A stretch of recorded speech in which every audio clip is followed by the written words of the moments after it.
opisyal na pagbubukas ng World Games 2025 na magaganap sa China kung saan aabot sa 47 athletes ang ibabandera ang galing ng mga Pinoy sa international stage.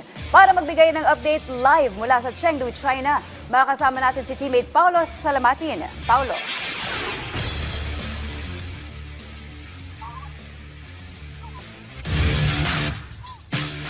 Yes, Meg, nandito tayo ngayon sa Chengdu, China upang matunghayan nga ang 2025 World Games o ang pagbubukas o ang opisyal na pagbubukas ng 2025 World Games maya-maya lamang mula alas 8 hanggang alas 9:30 ng gabi. Pero bago yan, makikita natin uunang sasalang ang floorball team ng bansa upang mamayang alas 9 hanggang 10:45 AM. So antabayanan natin yan. Mamaya kukuha tayo ng update dyan sa kanilang preliminary round kontra Latvia.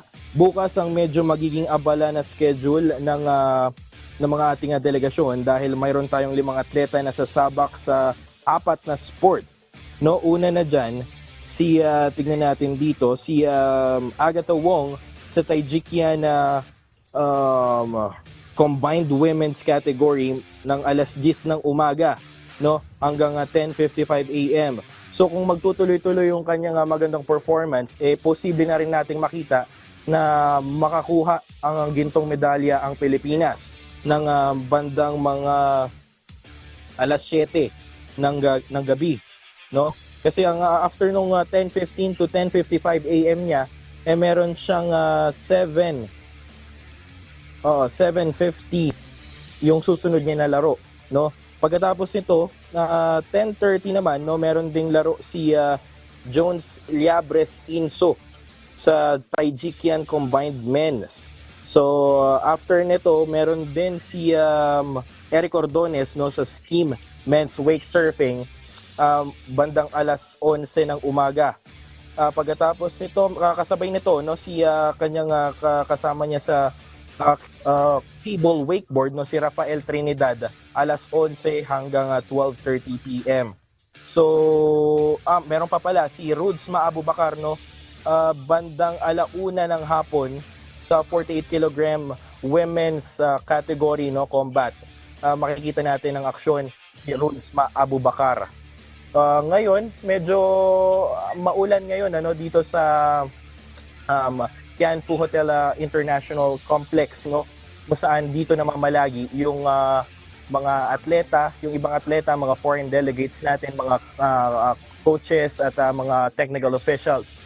Kahapon kasabay natin din dumating dito sa Chengdu si Philippine Sports Commission Chairman Patrick Pato Gregorio, kasama si Philippine Chef de Mission for World Games at Muay Thai Association of the Philippines President na si Stephen Arapok. So dito kahapon, kagabi nakapanayam natin sila. Sabi nila malaki daw ang tsansa ng Pilipinas na makakuha tayo ng medalya dito. Base nga doon sa mga picture natin, ginogol nila, meron sila dong gine-gesture doon sa picture nila, Pato, na Chairman Pato at Stephen Arapok. Yung 10 daw, 10 medalya daw ang kanilang tina-target ngayon dito sa Chengdu, China. At yan na muna mga latest dito sa Chengdu, China para sa World Games. Balik sa inyo dyan sa studio. Paulo, tanong lang, may tinatayang 4,000 athletes ang lalaban dyan sa Chengdu, China. Nandyan na po, kompleto na bang ating delegasyon dyan or may inaasahan pa tayong mga paparating?